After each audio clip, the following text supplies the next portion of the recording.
Halo guys, ketemu lagi sama gue di Top 5 News of the Week. Rangkuman berita sepekan dan info sosial masyarakat biar kamu update sama situasi terkini. Oke, kita mulai dari berita pertama. Ada yang dengar peristiwa penembakan di exit tol Bintaro? Peristiwa ini terjadi hari Jumat lalu, tanggal 26 November. Nah, ternyata pelaku penembakan adalah polisi jalan raya atau PJR. Kok bisa? Jadi gini, ada laporan dari warga berinisial O yang merasa terancam karena dibuntuti oleh sejumlah mobil. Ia pun melapor ke pihak kepolisian. Setelah warga itu melapor ke polisi, polisi jalan raya Ibda OS kemudian mengarahkan si pelapor untuk keluar dari tol melalui exit tol Bintaro. Niatnya, Ibda OS hendak mengamankan kejadian itu. Nah, tapi ternyata setelah itu terjadi keributan di lokasi. Saat itulah Ibda OS kemudian mengeluarkan tembakan. Dalam insiden itu, satu orang meninggal dunia dan seorang lainnya dirawat intensif. Dalam kasus ini, polisi menerapkan pasal 170 KUHP dan pasal 351 ayat 3 KUHP. Saat ini, Ibda OS masih diperiksa Propam Polda Metro Jaya. Polisi belum menetapkan Ibda OS sebagai tersangka dalam kasus ini. Gimana menurut kamu soal berita ini? Di berita kedua, ada ribut-ribut antara pimpinan MPR dengan Menteri Keuangan Sri Mulyani. Perkara ini bermula dari kritik yang dilontarkan oleh Wakil Ketua MPR Fadel Muhammad kepada media hari Selasa 30 November 2021. Ia bahkan meminta Presiden Joko Widodo untuk mencopot Sri Mulyani.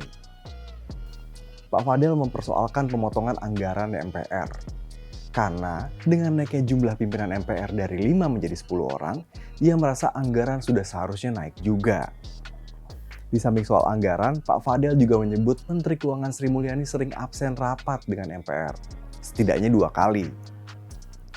Nah, habis itu Pak Bambang Susatyo juga memberikan komentar agar Sri Mulyani lebih menghormati lembaga MPR, dengan alasan yang sama seperti Pak Fadel.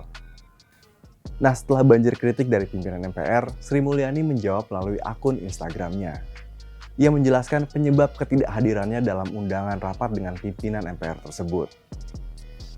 Dalam halaman tersebut, Sri Mulyani menjelaskan beberapa alasan ketidakhadiran dan refocusing anggaran MPR. Sri Mulyani pun menjelaskan bahwa pihaknya terus bekerja sama dengan berbagai pihak dalam menangani dampak pandemi COVID-19 yang sangat besar bagi masyarakat dan perekonomian. Nah, unggahan Menkyu mendapat respon yang luar biasa dari netizen. Postingan tersebut tercatat disukai lebih dari 62.000 pengguna Instagram dan 9.000 komentar dari pengikut atau follower Sri Mulyani. Gimana menurut kamu soal berita yang satu ini? Di berita ketiga datang dari pemerintah Arab Saudi yang telah membuka pintu umroh untuk Indonesia. Melalui Menteri Agama Yaqut Khalil Qomas, Arab Saudi telah mencabut larangan penerbangan dari 6 negara, salah satunya Indonesia, terhitung sejak 1 Desember 2021 kemarin.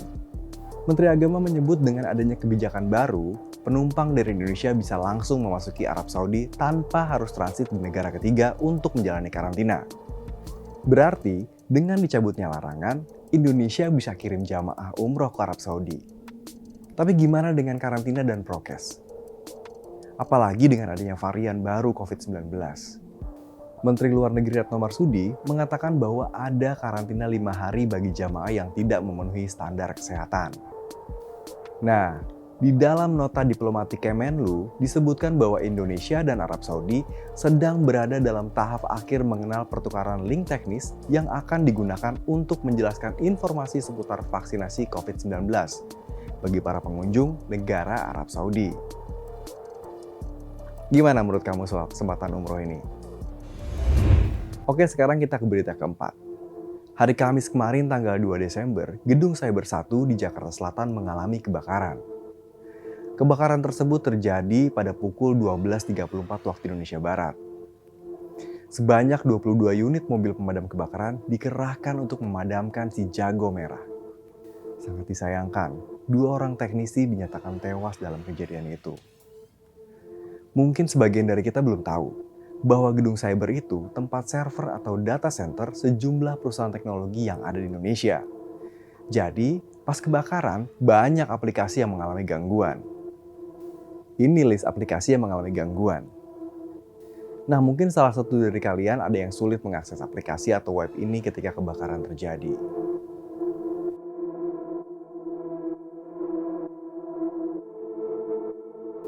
Penyebab kebakaran sendiri masih dalam proses penyelidikan. Namun, Kasudin Penanggulangan Kebakaran dan Penyelamatan mengatakan hasil penelusuran sementara titik api berasal dari lantai 3 gedung Cyber 1. Sementara, Wagub DKI Ahmad Riza Patria akan melakukan evaluasi terkait kebakaran tersebut. Wagub mengaku bakal berkoordinasi dengan pengelola gedung terkait kewajiban mereka memiliki alat pemecah kaca, seperti yang ada di bus-bus Transjakarta misalnya. Gimana menurut kamu soal berita kebakaran ini? Nah, di berita terakhir datang dari program Sumur Resapan DKI Jakarta yang bertujuan untuk meminimalisir banjir dan penurunan permukaan tanah DKI. Tapi banyak yang berpendapat kurang efektif, dari lokasi sistem yang dibuat sampai dampak lingkungan dari sumur resapan itu sendiri. Pengamat tata kota Nirwono Yoga mengatakan rencana pembuatan sumur resapan tidak dibuat secara matang. Lebih lanjut, ia juga mengatakan pembangunan sumur resapan tidak efektif, lantaran hanya membantu mengurangi genangan air berskala mikro. Sumur tersebut dinilai tidak bisa meredam banjir berskala kawasan dan kota.